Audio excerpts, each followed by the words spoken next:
네, 안녕하십니까. 방정입니다. 오늘은 3월 30일 토요일입니다. 그죠. 또 한 주 지나다 보니까 또 3월 30일 또 한 달이 끝났습니다. 이제 4월 달은 총선이 기다리고 또 총선 이후 그죠. 어떤 일이 벌어질까? 그 부분이 가장 어찌 보면 우려스럽습니다. 그죠? 다 아시다시피 가장 중요한 것은 부동산이죠. 부동산 PF. 이 부동산 PF가 얼마만큼 파장을 일으킬까? 그죠? 이 전국에요. 전국에 보면 한 부동산 PF 여기 한 3천 몇백 군데 정도가 돼요. 엄청나게 많아요. 근데 지금은 지방 웬만한 데는 다 그죠? 미분양이죠. 미분양 속출을 하고 있어요. 근데 이 부분이 태영건설 그죠? 태영건설 어떤 부도 사태 이후에 너무 조용해요. 진짜 너무너무 조용하죠. 근데 그러면 태영건설이 가장 부실하냐? 나머지는 다 그러면 괜찮으냐? 또 그렇게 볼 수는 없잖아요. 그래서 이 부분을 걱정을 하는 거죠. 총선 이후에 막 터지는 거 아닌가, 어떤 그런 우려. 그런데 지금 정부에서 보면 부동산 PF 이쪽 관련해서 뭔가 수습 이런 어떤 단계로 지금 가고는 있어요. 근데 그게 결코 질적으로 좋지는 않아요. 왜냐하면 국가, 그러니까 우리 세금으로 건설사를 지원해 준다. 일종의 그런 거거든요.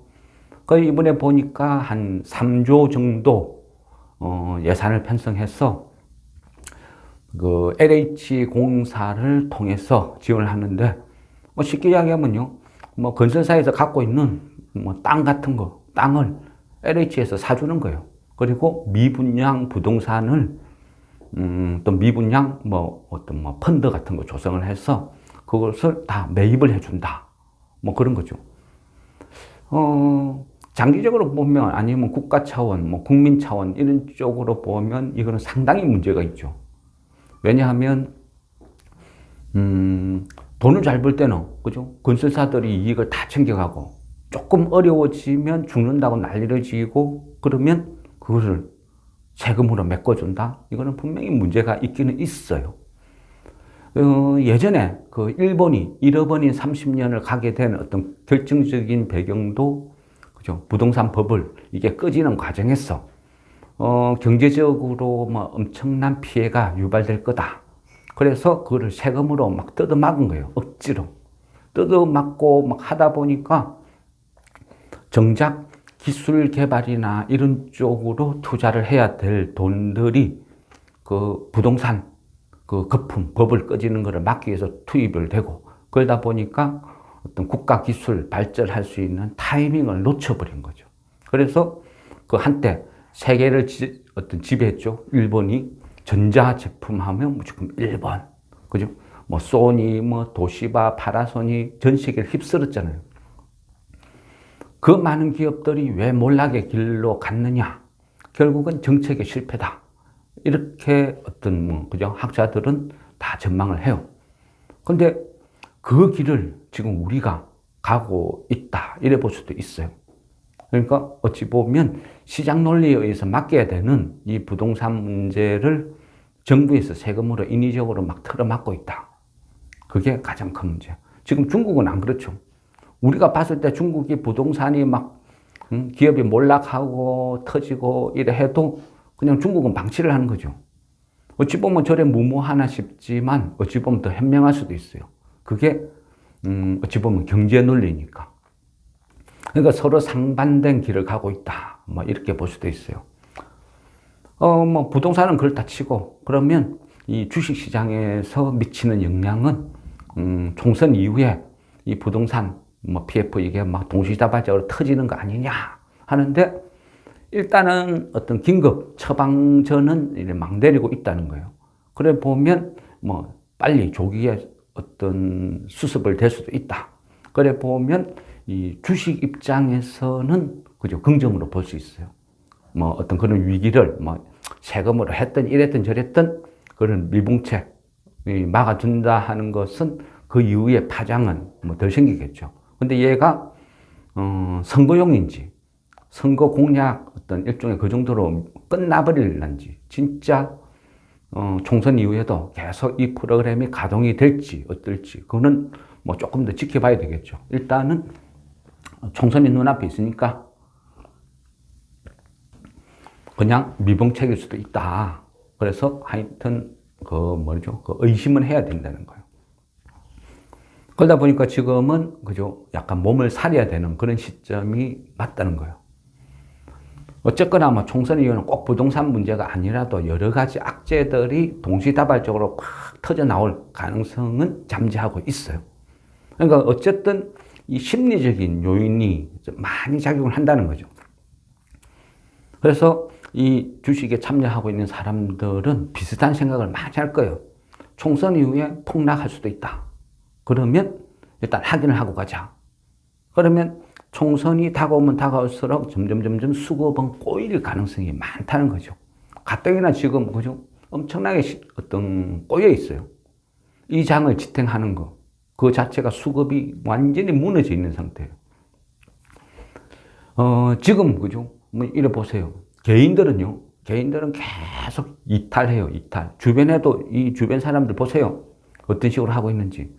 코인으로 빠져나가고, 미국 시장 빠져나가고, 일본 시장 빠져나가고, 뭐 중국 시장 빠져나가고, 계속 떠나고 있다는 거죠. 3월 달에요. 3월 달에 한 달만 보면 개인들이 거진 한 3조 600억 정도 매도를 했어요. 3월 한 달 동안. 엄청나게 많은 금액이죠. 그러면 이 금액이 다시 유턴해서 들어와야 되는데 안 들어와요. 어디로 갔냐? 미국 시장으로 한 2조 6천억 정도가 빠져나갔어요. 그리고 일본이 한 2,300억 정도 빠져나가고 또 일본은 코인으로 가고. 그러니까 돈은 계속 빠져나간다. 빠져나가고 안 돌아온다는 거죠. 이게 가장 큰 문제다. 그러니까 계속 수급은 꼬인다는 거죠. 신뢰성 부족이죠. 우리나라 시장 자체가. 기관 뻘짓하죠. 그죠? 사기판이나 벌려가지고 사기치고 있죠. 공모주 놀이. 거기 집중하고. 연기금들 계속 주식 팔고 있죠. 그리고 연기금도 국내 주식 비중 줄이고 팔고 그러면서 해외로 떠나고 있어요. 그러니까 지금 주식시장의 수급을 지탱하고 있는 건 뭐냐? 결국은요. 개인들의 신용밖에 없어요. 개인들의 신용. 2월, 그러니까 3월 초, 그러니까 2월 말 기준으로 보면 신용이 한 18조 한 5천억 대였거든요. 근데 지금, 그지 19조 5천억 대죠. 그러면요. 한 달 사이에 1조가 늘어나 있어요. 그 신용이라는 건 뭐죠? 결국은 다 터진다는 거예요. 테마가 무너지면 급속하게 무너질 가능성이 많다는 거죠. 그래서 지금 어떤 수급적으로도 꼬여있죠. 뭐 여러 가지 여건으로 봤을 때 그렇게 좋은 게 없어요. 가장 무서운 거는 신용 반대 매매. 한번 터지기 시작하면 매물이 매물, 그죠? 하락이 하락을 부른다는 거예요. 그만큼 무서워요. 근데 개인들은 계속 남아있는 개인들은 그죠? 전업 이런 개인들은 계속 단타죠. 그러니까 단타는 뭐예요? 결국 수급이거든요. 수급. 그러다 보니까 어떤 신규 종목이 하나 등록되면 그게 100% 올라 출발하든 200% 올라 출발하든 조금 그날 하루 150% 올라도 상관없어요. 수급이 몰리니까. 그날 하루에 가장 큰 이벤트니까. 그러니까 전국의 선수들은 그걸로 다 가는 거예요. 거기에서 열심히 사고 팔고 막 그래 되는 거죠. 그 사이에 그죠?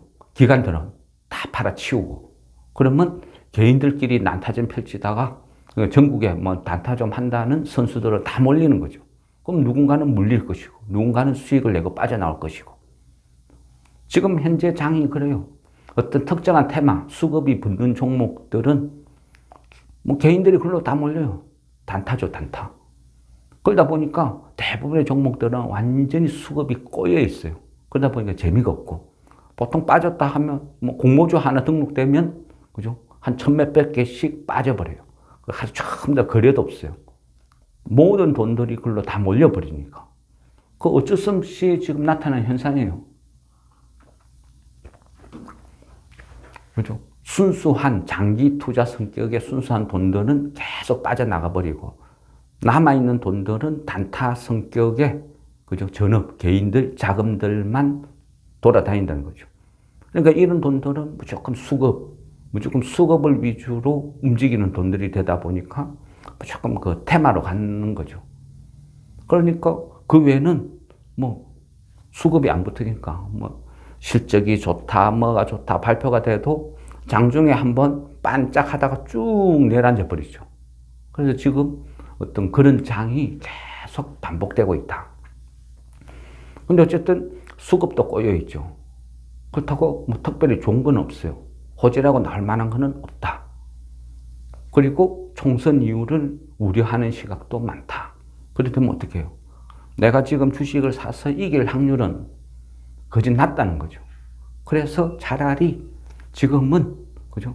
이 신용 반대 매매나 이런 우려스러운 부분도 있기 때문에 총선 이후에 어떻게 되는지 확인을 하고 가는 게 낫다는 거죠.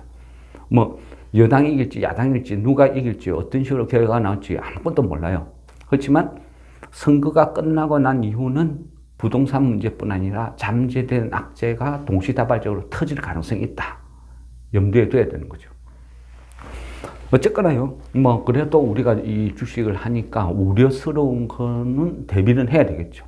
그러니까 일정 부분 현금 비중을 높이고 상황을 살피는 게 맞는 것 같아요.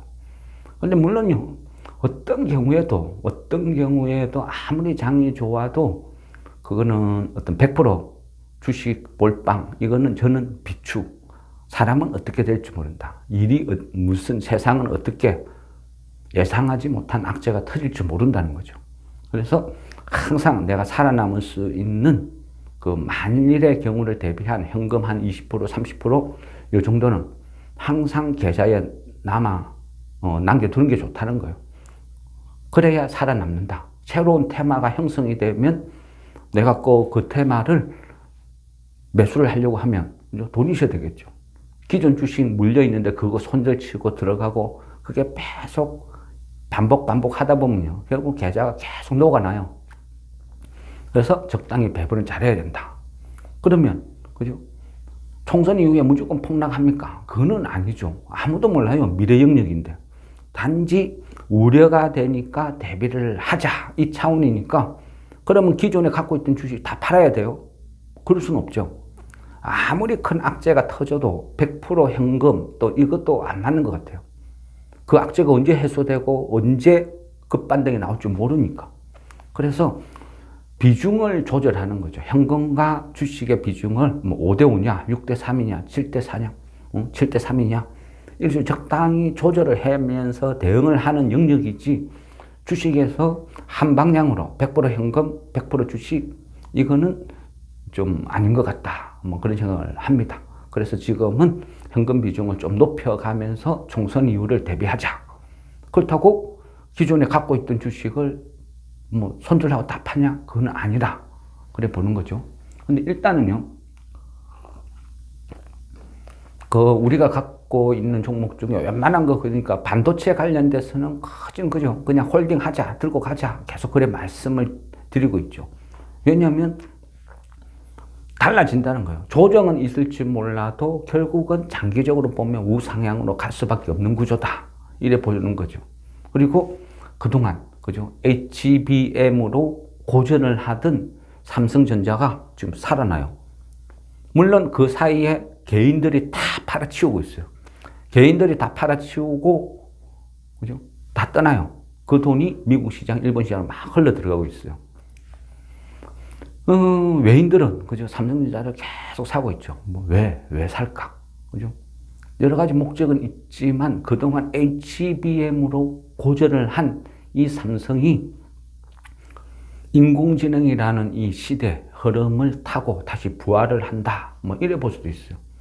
그 전까지는 엔비디아 하면, 그죠? TSMC, 뭐, 이런 식으로 집중적으로 어떤 연결고리가 있었어요. 그러다 보니까 하이닉스도 특별 수혜주고 HBM의 절대 강자. 그래서 계속 잘 나가죠. 그러면 그 틈바구니에서 소외받고 있던 삼성전자가 이제는 바뀌기 시작하는 거예요. 그죠? 바뀌기 시작한다. 왜? 이제는 2나노, 2나노, 그러니까 2나노, 그러니까 3나노에서 2나노 시대로 변환이 되는 그런 어떤 시기거든요. 인공지능 때문에. 그러면 기존의 3나노에서는 뭐 실드 좋던 그 TSMC한테 밀렸죠. 같은 파운데리 업체이면서도 밀리다가 지금은 이제는 2나노 시대가 되면서 앞전에 우리 공부했잖아요. GAA 기술 이런 것들이 필요로 한다. 그러면 이 분야에서는 삼성전자가 TSMC보다는 훨씬 위에 있다, 유리하다 이래 볼 수 있거든요. 그러니까 외인들의 매수가 막 계속 몰려드는 거예요. 그래서 삼전이 당분간은 계속 강세로 가지 않을까, 개인적으로 그렇게 생각해요. 그래서 삼성전자는 일부 보유하고 계신 분도 있죠. 그래서 저 역시도 보유하고 있지만 삼성전자는 그냥 크게 요동치는 건 아니니까 그냥 계속 들고 가보자, 지켜보는 거죠. 문제는 삼성전자, 하이닉스 두 종목이 장을 주도하게 되면 다른 거 한 1000개 빠져도 이 두 종목이 상승세를 유지하면 지수는 플러스 유지된다. 지금 이런 흐름이죠.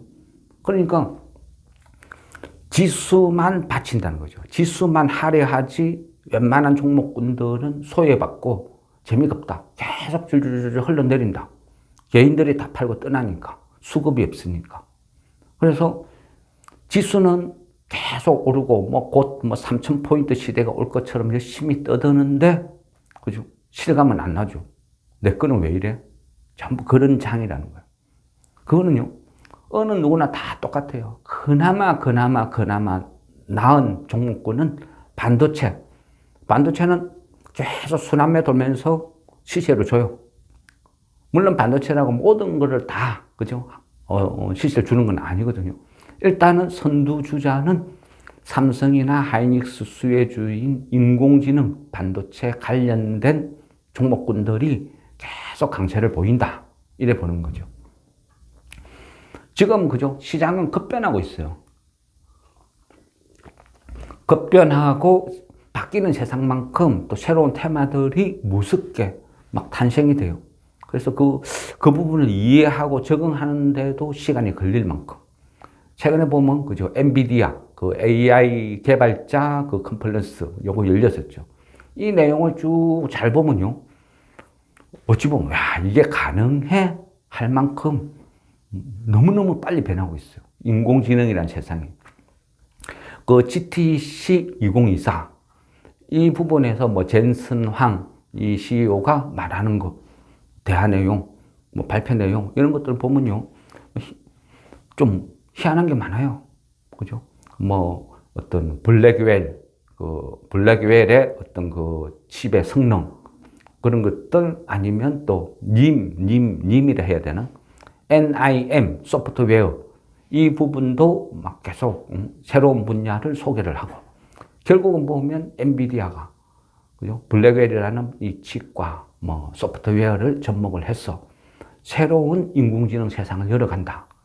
예전에는 그 인공지능은 결국은 사람이 그죠? 다 입력을 하는 거죠.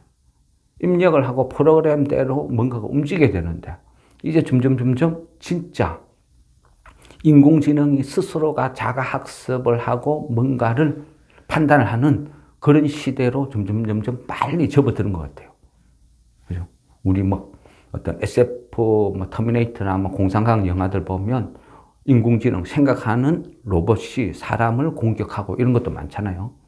그 스필버그 감독의 그 AI라는 영화도 아주 오래전 영화인데 그거를 다시 봐도 와, 저 시대에 저걸 상상했는데 이게 지금은 현실화되구나.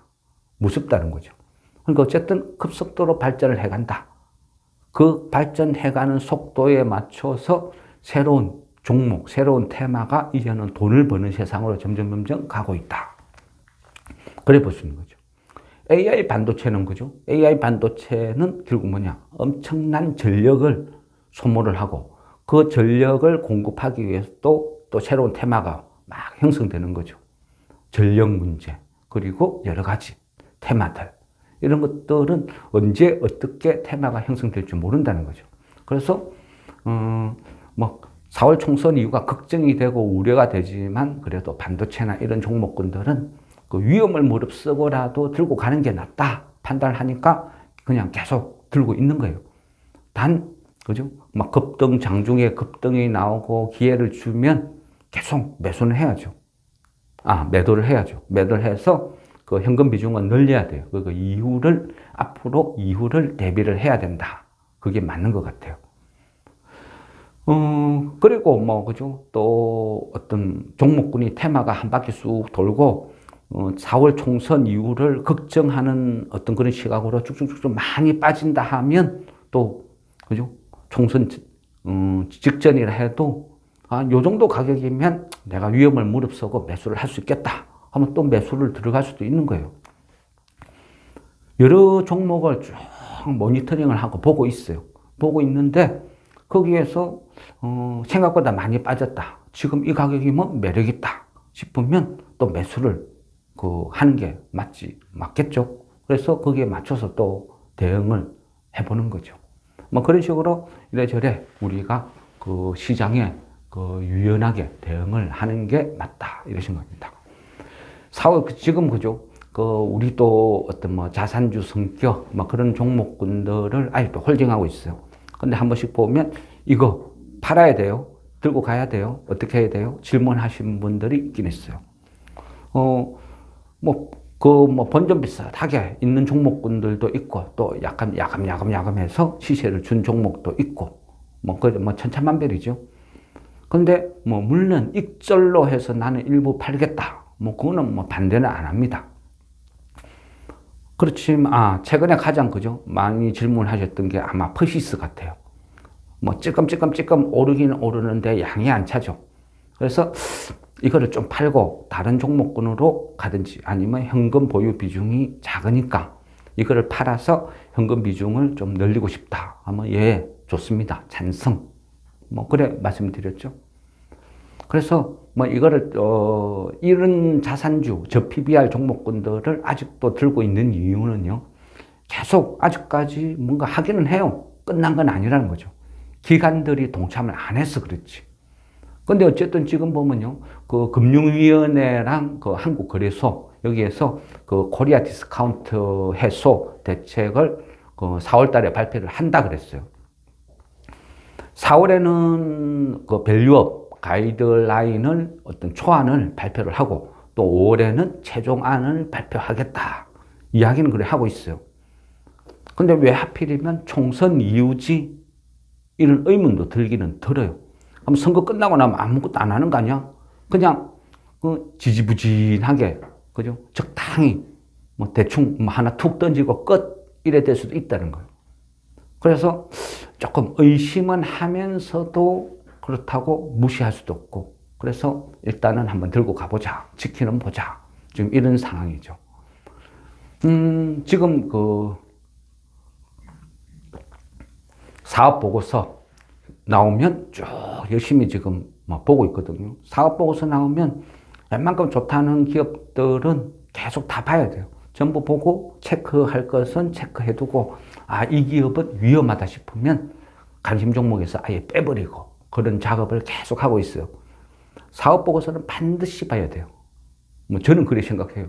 물론 대부분 사람들은 나는 단타라서 그런 거 안 봐. 대부분이 그래요. 어디 가도 100사람을 만나면 사업 보고서 꼼꼼히 보는 사람은 한두 사람 정도. 그거 시간 낭비지 왜 봐? 대부분이 그렇더라고요. 근데 그거는 어떤 매매 성격이 그러니까 그거는 모르겠어요. 근데 제 같은 경우는 그죠?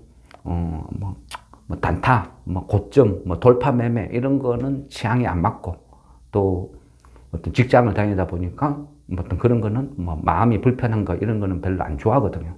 그래서 저평가된 종목을 바닥에서 사서 그냥 느긋하게 기다리기. 저는 그게 어떤 편하니까 거기에 맞는 종목을 말씀드린 거죠. 근데 나는 차트로 돌파 매매를 한다. 단타를 친다. 그런데 사업 보고서를 봐라. 그거는 안 맞겠죠. 그래서 그거는 각자 판단하는 거예요. 최근에 보면요. 이번 사업 보고서를 쭉 훑어보다 보니까 최근 3년 동안 코스닥에서 42개의 기업이 상폐가 되었어요. 그리고 뭐 코스피는 한 2개. 근데 그런 것들을 쭉 보다 보니까요. 이 상폐되는 기업들의 특징이 있어요. 왜냐? 돈은 못 벌어요. 일명 좀비 기업이죠. 끝없이 전환사채만 발행해서 주식 장사하면서 먹고 살아요. 그러면서 맨날 그 돈 갖고 기술 개발한다. 뭐 아니면 신약 개발한다. 계속 그런 식이죠. 그러면서 5년, 10년 계속 그런 방법으로 먹고 사는 이런 기업이 너무너무 많아요. 와, 쭉 훑어보면요. 제 입장에서는 이런 기업이 황당한 어떤 그런 기업이 너무 많다. 그런데 더 웃기는 거는요. 지금 직전 3년 동안 코스닥에서 42개가 상폐됐댔죠. 그 상폐된 기업보다 더 나쁜 기업들이 지금 IPO로 맨날 등록되고 있어요. 맨날 등록되고, 뭐 시총이 뭐 1조를 막, 하고 매출액이 20억짜리가 시총이 1조까지 간다는 거죠. 이거를 어떻게 받아들여요? 이걸 정상이라고 봐야 돼요? 결국은, 그죠? 이 거래소가 어찌 보면 좀비 기업을 계속 만들고 있어요. 한쪽에서는 퇴출시키고, 한쪽에서는 또 등록시키고. 그죠? 돈만 벌면 된다. 뭐, 이 정도 어떤 성격? 금융감독위원회에서, 금감원에서 아무리 뭔가를 해도요, 이 뭐, 어떤 이복현, 금감위원장이나 이런 사람들이 막 이러쿵저러쿵 막 이야기를, 제재를 가하고 자고 해도요, 결국은 아무 소용없어요. 왜? 상폐 권한은 거래소에 있거든요. 금감원이 가지고 있는 게 아니고, 상폐 권한은 거래소에 있는데, 이 거래소에서 아무것도 안 해요. 좀비 기업들을 계속 양산시키고 그냥 둔다는 거예요. 그러다 보니까 그죠? 결국은 개인들이 계속 망하는 이유도 그런 거예요. 그죠? 주식 장사, 대규모 유증을 해서 먹고 사는 기업들. 이런 기업도 어찌 보면 좀비 기업은 조금 정리가 되어야 되는데 그렇지 않다는 거죠. 그래서 그런 부분이 시장의 불신을 점점 조장한다, 만든다, 이래 볼 수도 있지 않나, 그런 생각입니다. 예, 어쨌든 그런 부분이 가장 큰 문제다. 제 생각은 그렇다는 거죠. 예, 그러면, 알겠습니다. 그러면, 잠시, 쉬었다 다시 진행하겠습니다.